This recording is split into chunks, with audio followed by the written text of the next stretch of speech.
നിലവിൽ ആഴ്ഫണലിന്റെ centre back പൊസിഷനിൽ കളിക്കുന്നത് ആരൊക്കെയാണ്? ഒന്ന് ഗബ്രിയലാണ്, വളരെ മികച്ച രീതിയിൽ കളിക്കുന്നുണ്ട്, ബ്രസീലിയൻ താരം. പിന്നെ ഫ്രഞ്ച് താരമായിട്ടുള്ള വില്യം സലീബയാണ്, ആളും വളരെ മികച്ച രീതിയിൽ ആഴ്ഫണലിന്റെ ഡിഫൻസിൽ കളിക്കുന്നുണ്ട്. മൈക്കൽ ആർട്ടറ്റയെ സംബന്ധിച്ച് ഇവരുടെ മികച്ച പെർഫോമൻസ് ഒരു സൈഡിലുണ്ടെങ്കിലും ഇവർക്ക് നല്ല രീതിയിലുള്ള ബാക്കപ്പ് ഓപ്ഷൻ ടീമിലുണ്ടെങ്കിലും വരുന്ന സമ്മർ ട്രാൻസ്ഫർ വിൻഡോയിൽ മറ്റൊരു യുവ സെന്റർ ബാക്കിനെ സൈൻ ചെയ്യണം എന്നതാണ് അദ്ദേഹത്തിന്റെ നിലപാട്. രണ്ട് താരങ്ങളെയാണ് ആഴ്ഫണൽ ഇപ്പോൾ ടാർഗറ്റ് ചെയ്ത് വെച്ചിട്ടുള്ളത്. രണ്ട് താരങ്ങളും റയൽ മാഡ്രിഡിന്റെ അക്കാഡമിയിലൂടെ വളർന്നു വന്നിട്ടുള്ള താരങ്ങളാണ്. അപ്പൊ ആരൊക്കെയാണ് ആ രണ്ട് സെന്റർ ബാക്ക് താരങ്ങൾ എന്ന് നമുക്ക് നോക്കാം. അപ്പോൾ വീഡിയോയിലേക്ക് പോകുന്നതിന് മുമ്പ് നിങ്ങളൊരു ആഴ്ഫണൽ ഫാൻ ആണെങ്കിൽ ജസ്റ്റ് ചാനൽ ഒന്ന് സബ്സ്ക്രൈബ് ചെയ്ത് വെച്ചേക്കാം. നമ്മൾ 700 സബ്സ്ക്രൈബിലേക്ക് ഇനി എത്താൻ വേണ്ടി ഒരു 30 സബ്സ്ക്രൈബാണ് വേണ്ടത്. അപ്പോൾ നിങ്ങളുടെ സപ്പോർട്ട് ഞാൻ പ്രതീക്ഷിക്കുകയാണ്. ഒന്നാമത്തെ താരം ജേക്കബോ റാമോനാണ്. ഫ്യൂച്ചറിലേക്ക് നോക്കുന്ന സമയത്ത് വളരെ മികച്ചൊരു ഓപ്ഷനാണ് ജേക്കബോ റാമോൻ. കാരണം എന്ന് വെച്ച് കഴിഞ്ഞാൽ ആള് അസാധ്യ ടാലന്റ് ഉള്ള ഒരു സെന്റർ ബാക്ക് ആണ്. നിലവിൽ കളിക്കുന്നത് റയൽ മാഡ്രിഡിന് വേണ്ടിയല്ല, റയൽ മാഡ്രിഡിന്റെ അക്കാഡമിയിലൂടെ വളർന്നു വന്നിട്ടുള്ള താരമാണെങ്കിലും നിലവിൽ ആള് കളിക്കുന്നത് കോമോ എന്ന് പറയുന്നത് സീരി എ ടീമിന് വേണ്ടിയാണ്. അതായത് ഇറ്റാലിയൻ സീരി എയിലെ കോമോ എന്ന് പറയുന്ന ടീമിന് വേണ്ടിയാണ് ആള് കളിക്കുന്നത്. കോമോ എന്ന ടീമിനെ കുറിച്ച് പറയണമെങ്കിൽ അവരുടെ കോച്ച് എന്ന് പറയുന്നത് സെസ്ക് ഫാബ്രിഗാസ് ആണ്, മുൻ താരമേ സെസ്ക് ഫാബ്രിഗാസ്. അപ്പോൾ ഈ ഒരു ടീമിന്റെ മാച്ചസ് കാണാൻ പറ്റുവാണെങ്കിൽ നിങ്ങൾക്ക് ഫ്രീ ആണെങ്കിൽ ഒന്ന് കാണുക. കാരണം എന്താ വെച്ച് കഴിഞ്ഞാൽ അവർ നന്നായിട്ട് കളിക്കുന്നുണ്ട്, അവര് വളരെ മികച്ചൊരു ഫുട്ബോൾ കാഴ്ചവെക്കുന്നുണ്ട്. നേരത്തെ നമ്മൾ ഈ സാബിയുടെ ലെവർകൂസൻ കളിച്ചിരുന്നില്ലേ, അതുപോലത്തെ അത്രയ്ക്കില്ലെങ്കിൽ പോലും അതുപോലത്തെ ഒരു ഗെയിം അവര് കളിക്കുന്നുണ്ട് എന്നതാണ്. അപ്പോൾ ആ ഒരു ഗെയിം കാണാൻ പറ്റുമെങ്കിൽ നിങ്ങൾ കാണുക. ഞാൻ എല്ലാ മാച്ചൊന്നും കണ്ടിട്ടില്ല, എന്നാലും ഞാൻ കുറച്ചൊക്കെ മാച്ചസ് അവരുടെ കണ്ടിട്ടുണ്ട് ഈ സീസണിൽ. അപ്പോൾ അവസാനമൊക്കെ നടന്നിട്ടുള്ള കുറച്ച് മാച്ചസ് ഞാൻ കണ്ടിട്ടുണ്ട്. അപ്പോൾ ആ മാച്ചുകളിലെല്ലാം ഈ ഒരു ജേക്കബോ റാമോനെ കാണാൻ പറ്റുമെന്ന് ചോദിച്ചു കഴിഞ്ഞാൽ ഞാൻ 1-2 മാച്ചസേ കണ്ടിട്ടുള്ളൂ. ബാക്കി മാച്ചുകളിൽ ആൾക്കൊരു ഇഞ്ചുറി പറ്റിയിരുന്നു. ആൾ ഇതുവരെ റിക്കവറായി വന്നിട്ടില്ല. ഈ ഒരു മാസം റിക്കവറായി വരുമെന്നാണ് പറയപ്പെടുന്നത്. അപ്പോൾ ആളെ കുറിച്ച് പറയുകയാണെങ്കിൽ ആളൊരു 21 വയസ്സ് മാത്രം പ്രായമുള്ള ഒരു റൈറ്റ് സെന്റർ ബാക്കാണ്. റൈറ്റ് സൈഡിലാണ് കളിക്കുന്നത്. സ്പാനിഷ് താരമാണ്. ആള് റയൽ മാഡ്രിഡിന്റെ അക്കാഡമിയിൽ നിന്ന് വളർന്നു വന്നിട്ടുള്ള ഒരു പ്ലെയറാണ്. സീരി എയിൽ ആളുടെ ഒരു പെർഫോമൻസിനെ കുറിച്ച് പറയുകയാണെങ്കിൽ ഞാൻ കണ്ട മാച്ചിൽ നിന്നും പിന്നെ ഞാൻ യൂട്യൂബിൽ പോയിട്ട് കുറച്ച് ഹൈലൈറ്റ്സും കാര്യങ്ങളൊക്കെ കണ്ടു. അപ്പൊ അതിൽ നിന്നൊക്കെ എനിക്ക് മനസ്സിലായത് ആള് ഏരിയൽ ഡുവലിന്റെ കാര്യത്തിൽ ആള് സീനാണ്. ആളുടെ പൊക്കം എന്ന് പറയുന്നത് 196 സെന്റിമീറ്റർ ആണ്. അത്യാവശ്യം നല്ല പൊക്കം ഉണ്ടല്ലോ. അപ്പൊ അതുകൊണ്ട് തന്നെ ഏരിയൽ ചലഞ്ചുകൾക്ക് ആള് അസാധ്യ പെർഫോമൻസ് നടത്തുന്നുണ്ട്. 21 വയസ്സേ ആയിട്ടുള്ളൂ. സെന്റർ ബാക്ക് പോലെ ഒരു ക്രൂഷ്യൽ പൊസിഷനിലാണ് കളിക്കുന്നത്. കൂടുതൽ മുങ്കർ വിട്ട മിസ്റ്റേക്കും കാര്യങ്ങളൊന്നും ചെയ്യുന്നത് ബോൾ പ്ലേയിങ് ആയിട്ടുള്ള ഒരു പ്ലെയർ തന്നെയാണ്. ആഴ്ഫണലിന്റെ ആ ഒരു ഗെയിമിന് ആള് പെർഫെക്റ്റ് ആയിട്ട് സൂട്ടാകും. ആഴ്ഫണൽ കുറച്ചുകൂടെ ഡിഫെൻസീവ് ആയിട്ടുള്ള ഒരു ഗെയിമാണല്ലോ. അപ്പൊ അതുകൊണ്ട് തന്നെ ആള് പെർഫെക്റ്റ് ആയിട്ട് സൂട്ടാകും എന്നതിൽ ഒരു സംശയം വേണ്ട. ഈ ഒരു പ്ലെയറിനെ ആര് സൈൻ ചെയ്താലും അതൊരു ഫ്യൂച്ചർ ആയിട്ട് നോക്കുന്ന സമയത്ത് ഡെഫിനറ്റ് ആയിട്ട് നമുക്ക് 100% ഉറപ്പിച്ച് പറയാൻ പറ്റും. ആളൊരു ഫ്യൂച്ചറിൽ ആളുടെ ഒരു പെർഫോമൻസ് എന്തായാലും വേറെ ലെവലിലേക്ക് മാറും എന്നതിൽ ഒരു സംശയം വേണ്ട. ആവറേജ് റേറ്റിംഗ് സീരി എയിലെ ആവറേജ് റേറ്റിംഗ് 7.22 ആണ്. 7ന് മുകളിൽ ഒരു ആവറേജ് റേറ്റിംഗ് ഒരു സെന്റർ ബാക്ക് വെച്ചിട്ടുണ്ടെങ്കിൽ ഉറപ്പിച്ച് പറയാൻ പറ്റും ആ സെന്റർ ബാക്ക് വളരെ മികച്ച രീതിയിലാണ് കളിക്കുന്നത് എന്ന്.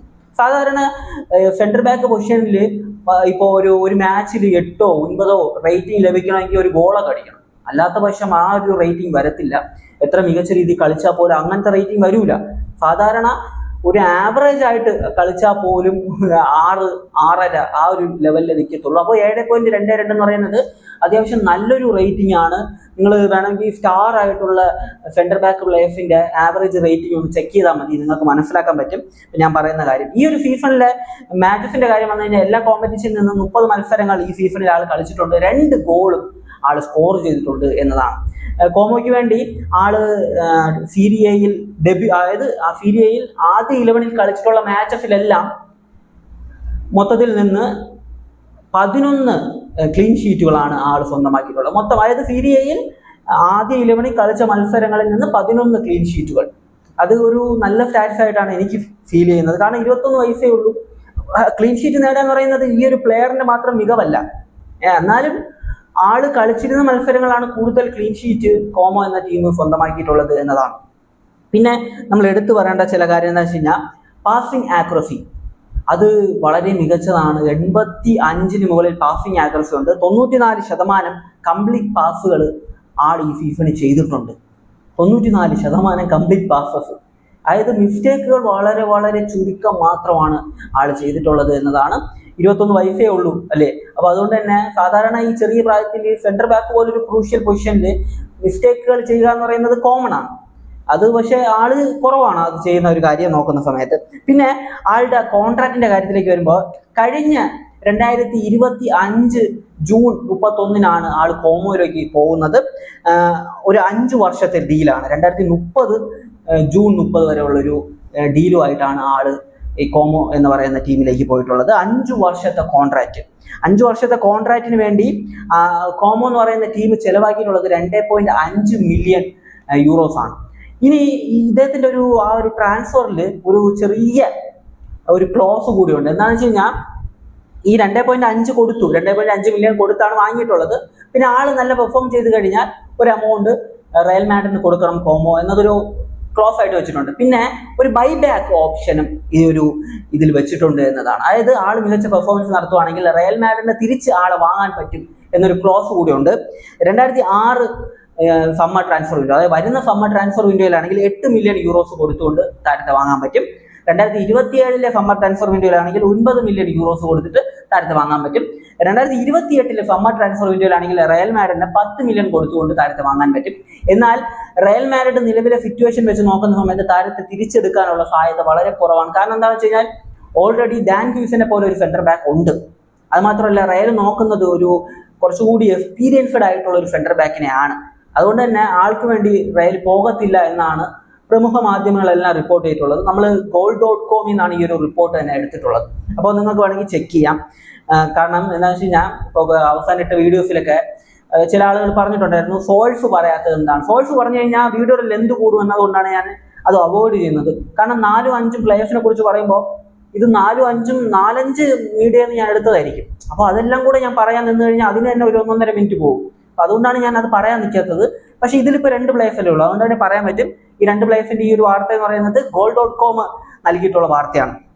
ഇനി നമ്മൾ നോക്കുന്ന സമയത്ത് ഇനി ഈ പ്ലെയറിനെ റയൽ മാഡ്രിഡ് എടുത്തിട്ടില്ല, കോമോ ഈ പ്ലെയറിനെ വിൽക്കുകയാണെന്ന് വെക്കുക. അങ്ങനെ കോമോ വിൽക്കുകയാണെങ്കിൽ വിൽക്കുന്ന എമൗണ്ടിന്റെ പകുതി 50% റയൽ മാഡ്രിഡിന് പോകും എന്നതാണ്.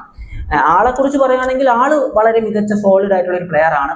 ഇനി ആളെ സ്വന്തമാക്കാൻ പറ്റുമെന്ന് ചോദിച്ചു കഴിഞ്ഞാൽ നിലവിലെ സാഹചര്യത്തിൽ റയൽ ആളെ തിരിച്ചെടുക്കാനുള്ള സാധ്യത കുറവാണ്. പിന്നെ കോമോ എന്ന് പറയുന്ന ടീം എന്ന് പറയുമ്പോൾ അത് ഒരു വലിയ ടീമല്ലല്ലോ. അതുകൊണ്ട് തന്നെ ഒരു വലിയ ടീമിന്റെ ഒരു നല്ലൊരു ഓഫർ വന്നു കഴിഞ്ഞാൽ ഈ ഒരു പ്ലെയറൊക്കെ പോകാനുള്ള സാധ്യതയുണ്ട്. കാരണം 21 വയസ്സാണല്ലോ, കരിയർ ചേഞ്ചിങ് മൂവ്മെന്റ് ആണ്. അത് മാത്രമല്ല ഇംഗ്ലീഷ് പ്രീമിയർ ലീഗിലെ ഒരു ബിഗ് ടീമിൽ നിന്നാണ് ഒരു ഓഫർ വരുന്നത്. അതുകൊണ്ട് തന്നെ ആൾ അങ്ങോട്ട് പോകാനുള്ള സാധ്യത നമുക്ക് ഒരിക്കലും തള്ളിക്കളയാൻ പറ്റത്തില്ല. അത് മാത്രമല്ല ഒരു 20 മില്യൺ 25 മില്യൺ ഇതാണ് ഇപ്പൊ ആഴ്ഫണൽ ലക്ഷ്യം വെക്കുന്നത്. ഈ ഒരു എമൗണ്ടിന് ആളെ കിട്ടുമെന്ന് ചോദിച്ചു കഴിഞ്ഞാൽ തീർച്ചയായിട്ടും. കാരണം ഇപ്പൊ 20 മില്യൺ എന്ന് പറയുമ്പോൾ 20 മില്യണിൽ 10 മില്യൺ റയലിന് പോകും, 10 മില്യൺ കോമയ്ക്ക് കിട്ടും. കോമ വാങ്ങിയത് 2.5 മില്യൺ ആണ്. അതുകൊണ്ട് തന്നെ ഈസി ആയിട്ട് നടക്കാൻ സാധ്യതയുള്ള ഒരു ട്രാൻസ്ഫർ ആണ്. ഈ ഒരു പ്ലെയർ സമ്മതിക്കണം. പിന്നെ ഇവരുടെ 2 ടീമുകളും കറക്റ്റായിട്ട് കാര്യങ്ങൾ കൊണ്ടുപോയി കഴിഞ്ഞാൽ ഈസി ആയിട്ട് നടക്കുന്ന ഒരു ട്രാൻസ്ഫർ ആണ്. പിന്നെ റയലിന് ആളെ ബൈബാക്ക് ചെയ്യാൻ ഇഷ്ടമില്ല, താല്പര്യമില്ല എന്നതാണ് ഇപ്പോൾ കിട്ടിയിട്ടുള്ള റിപ്പോർട്ട്. റയൽ തിരിച്ചു വാങ്ങുകയാണെങ്കിൽ നമുക്കൊന്നും ചെയ്യാൻ പറ്റത്തില്ല, ആൾഫണിന് ആളെ കിട്ടത്തില്ല. ഇനി രണ്ടാമത്തെ പ്ലെയറിലേക്ക് വരാം. രണ്ടാമത്തെ പ്ലെയർ ഉള്ളത് റയലിന്റെ അക്കാഡമിയിലാണ്. അതുകൊണ്ട് തന്നെ കാര്യങ്ങൾ കുറച്ചുകൂടി എളുപ്പമാണ്. വിക്ടർ വാൽഡെപേനഫ് എന്നതാണ് ഈ ഒരു പ്ലെയറിന്റെ പേര്.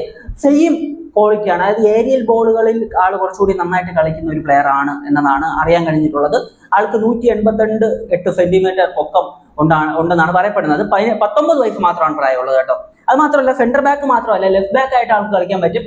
അതിനുള്ള ഒരു ലെഫ്റ്റ് ഫൂട്ടഡ് പ്ലെയർ ആണ്. അപ്പോൾ ലെഫ്റ്റ് ബാക്ക് പൊസിഷനിലും ആൾക്ക് കളിക്കാൻ പറ്റും. റയൽ മാഡ്രിഡിന് വേണ്ടി ആൾ ഡെബ്യൂ ചെയ്തിട്ടുണ്ട്.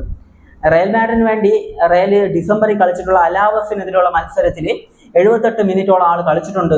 ആ ഒരു മാച്ച് ഞാൻ കണ്ടിട്ടുണ്ടെന്നാണ് എൻ്റെ ഓർമ്മ. പക്ഷേ ഞാൻ ഓർക്കുന്നില്ല ഈ ഒരു പ്ലെയറിന്റെ പെർഫോമൻസോ ഒന്നും ഞാൻ ഓർക്കുന്നില്ല. ഇപ്പോൾ ഒരു 4 മാസത്തോളം ആയല്ലോ, അതുകൊണ്ട് തന്നെ എനിക്ക് ഓർമ്മയില്ല. പിന്നെ അക്കാഡമി പ്ലെയർ ആയതുകൊണ്ട് തന്നെ നമുക്ക് കൂടുതൽ വിഷ്വലും കാര്യങ്ങളൊക്കെ കിട്ടത്തില്ല, മാച്ചിന്റെ ക്ലിപ്പുകൾ കാര്യങ്ങളൊന്നും കൂടുതൽ കിട്ടത്തില്ല. യൂട്യൂബിൽ ഉള്ളതൊക്കെ വെച്ച് നോക്കിയപ്പോൾ ആ ഏരിയലി ആൾ മികച്ചതാണ്. പിന്നെ ആൾക്ക് വിങ് ബാക്ക് ആയിട്ട് കളിക്കാൻ പറ്റും എന്നതാണ്. ഈ ഒരു അതായത് ആദ്യം പറഞ്ഞ പ്ലെയറിനെക്കാട്ടിലും റയലിന് അതായത് ആൾഫണലിന് കൂടുതൽ സൈൻ ചെയ്യാൻ സാധ്യതയുള്ള ഒരു പ്ലെയർ ആണ് ഈ ഒരു പ്ലെയർ. കാരണം അക്കാഡമി പ്ലെയർ ആയതുകൊണ്ട് തന്നെ 19 വയസ്സുള്ള പ്ലെയർ ആയതുകൊണ്ട് തന്നെ സീനിയർ ടീമിൽ അവസരം കിട്ടാത്തത് കൊണ്ട് വരുന്ന സമ്മറിൽ താരം ടീം വിട്ട് പോകാനുള്ള സാധ്യത ഭയങ്കരമായിട്ട് കൂടുതലാണ്. അങ്ങനെയുള്ള ഒരു സാധ്യത ഉള്ളതുകൊണ്ട് തന്നെ ഈ ഒരു റയൽ മാഡ്രിഡ് താരത്തെ വിൽക്കാനുള്ള സാധ്യത ഉണ്ട്. 50 മില്യൺ യൂറോസ് റിലീസ് ക്ലോസ് വെച്ചിട്ടുള്ള ഒരു പ്ലെയർ ആണ്. പക്ഷെ ഇത്രയൊന്നും കൊടുക്കേണ്ടി വരത്തില്ല. കാരണം സീനിയർ ടീമിൽ കളിക്കാത്ത ഒരു പ്ലെയർ 50 മില്യൺ യൂറോസ് ഒന്നും ഒരു ടീമും ചോദിക്കത്തില്ല. അതുകൊണ്ട് തന്നെ ഒരു 20 മില്യൺ 25 മില്യൺ അകത്തായിരിക്കും ഈ ഒരു ഡീൽ നടക്കാനുള്ള സാധ്യതയുള്ളത്. ഇനി ഒരു പക്ഷേ റയല് മറ്റേ ആദ്യം പറഞ്ഞ പ്ലെയറിനെ പോലെ വേറെ ഏതെങ്കിലും ടീമിലേക്ക് കൊടുത്തിട്ട് ആ ടീമിൽ മികച്ച പെർഫോമൻസ് നടത്തുവാണെങ്കിൽ തിരിച്ചു വാങ്ങാം എന്നൊരു പദ്ധതി റയലിനുണ്ടോ എന്നത് അറിയാൻ വയ്യ. ഇപ്പൊ അറിയാൻ കഴിഞ്ഞിട്ടുള്ളത് ആഴ്സണൽ ഈ ഒരു കാര്യത്തിൽ ഇൻട്രസ്റ്റഡ് ആണ് എന്നതാണ്. ആ പ്ലെയറിനെ കുറിച്ച് കൂടുതലായിട്ടുള്ള ഡീറ്റെയിൽസ് എന്ന് പറയുമ്പോൾ ആള് ആ ഒരു ഡിസംബർ മാസത്തിലായിരുന്നു 78 മിനിറ്റോളം അലാവസിനെതിരെ ആൾ കളിച്ചിട്ടുണ്ട് എന്നാണ് പറയപ്പെടുന്നത്. പിന്നെ ആഴ്സണൽ മാത്രമല്ല, ഈ ഒരു പ്ലെയറിന്റെ പുറകെ വേറെ കുറെ ടീമുണ്ട്. ബൊറൂസിയ ഡോർട്ട്മുണ്ട്, AC മിലാൻ, പിന്നെ ലെവർകുസൻ തുടങ്ങിയ ടീമുകൾക്കും ഈ ഒരു താരത്തിൽ താല്പര്യമുണ്ട് എന്നതാണ്. 2029 ജൂൺ 30 വരെയാണ് ആൾക്ക് റയൽ മാഡ്രിഡുമായിട്ട് കോൺട്രാക്ട് ഉള്ളത്. ഒരു ലോങ് ടേം കോൺട്രാക്ട് ഇപ്പോഴും റയലുമായിട്ട് ഉണ്ട്. എന്നാൽ അക്കാഡമിയിലാണ് കളിക്കുന്നത്. റയലിന്റെ ആ ഒരു സെക്കൻഡ് ടീം ഉണ്ടല്ലോ, അതായത് റിസർവ് ടീം, ആ റിസർവ് ടീമിന് വേണ്ടിയാണ് ആളിപ്പോൾ കളിച്ചുകൊണ്ടിരിക്കുന്നത്. റയൽ മാഡ്രിഡ് കാസ്റ്റിൽ എന്ന് പറയുന്ന ആ ഒരു റിസർവ് ടീമിന് വേണ്ടിയാണ് ഇപ്പോഴും കളിച്ചുകൊണ്ടിരിക്കുന്നത്. സീനിയർ ടീമിന് 1-2 മാച്ചസ് ആൾ കളിച്ചിട്ടുമുണ്ട്. അപ്പോൾ നിങ്ങളുടെ ഒപ്പീനിയൻ ഈ ഒരു 2 പ്ലെയറിനെ കുറിച്ച് ഞാൻ പറഞ്ഞിട്ടുണ്ട്. എനിക്കറിയാവുന്ന ഞാൻ സെർച്ച് ചെയ്ത് കുറെ കാര്യങ്ങൾ വെച്ചിട്ട് ഞാൻ പറഞ്ഞിട്ടുണ്ട്. ഇതാണ് ആർട്ടറ്റയെ സംബന്ധിച്ച് ഒരു സെന്റർ ബാക്കിനെ സൈൻ ചെയ്യണം, ഫ്യൂച്ചർ കരുതി സൈൻ ചെയ്യണം എന്നതാണ് പറഞ്ഞിട്ടുള്ളത്. അപ്പൊ അതിനനുസരിച്ച് 2 താരങ്ങളെ ഷോർട്ട് ലിസ്റ്റ് ചെയ്ത് വെച്ചിട്ടുണ്ട്. 2 പേരും റയലിന്റെ അക്കാഡമി പ്രോഡക്ട്സ് ആണ്. അപ്പോൾ റയലിന്റെ അക്കാഡമി ഇപ്പോൾ റീസെന്റ് ടൈമിൽ കുറെ പ്ലേയേഴ്സിനെ സൃഷ്ടിക്കുന്നുണ്ടല്ലേ, കുറെ യങ്സ്റ്റേഴ്സ് ഉണ്ട്. പണ്ടും ഉണ്ട് കേട്ടോ, പക്ഷെ അവരൊന്നും പ്രോപ്പറായിട്ട് റയൽ യൂസ് ചെയ്തിട്ടില്ലായിരുന്നു. ഇപ്പോഴാണ് റയൽ കുറച്ചായിട്ട് ഉപയോഗിക്കാൻ തുടങ്ങിയിട്ടുള്ളത്. അപ്പോൾ ആ ഒരു ലിസ്റ്റിൽ വളർന്നു വരുന്ന മറ്റൊരു സൂപ്പർ പ്ലെയർ ആണ് ആള്. അപ്പോൾ ഈ ഒരു 2 പ്ലെയേഴ്സിനെ വെച്ച് നോക്കുന്ന സമയത്ത് ആരെ സൈൻ ചെയ്താലാണ് മികച്ചതെന്ന് ചോദിച്ചു കഴിഞ്ഞാൽ ആദ്യം ഞാൻ പറഞ്ഞിട്ടുള്ള പ്ലെയർ ആണ്. പിന്നെ ഈ ഒരു പ്ലെയർ അക്കാഡമി പ്ലെയർ ആണ്, 19 വയസ്സേ ഉള്ളൂ. ഇനിയും പ്രൂവ് ചെയ്യാനുണ്ട് ഒരുപാട്. അപ്പൊ അതുകൊണ്ട് തന്നെ ആദ്യത്തെ പ്ലെയർ ഓൾറെഡി പ്രൂവൺ ആണ്, രണ്ടാമത്തെ പ്ലെയർ ഇനി പ്രൂവ് ചെയ്യാനുണ്ട്. അതുകൊണ്ട് തന്നെ ആഴ്സണലാണ് തീരുമാനിക്കേണ്ടത് ഏത് പ്ലെയറെ സൈൻ ചെയ്യണമെന്നത്. ആഴ്സണൽ ശ്രമിച്ചു കഴിഞ്ഞാൽ ഈസി ആയിട്ട് സൈൻ ചെയ്യാൻ പറ്റുമെന്നാണ്.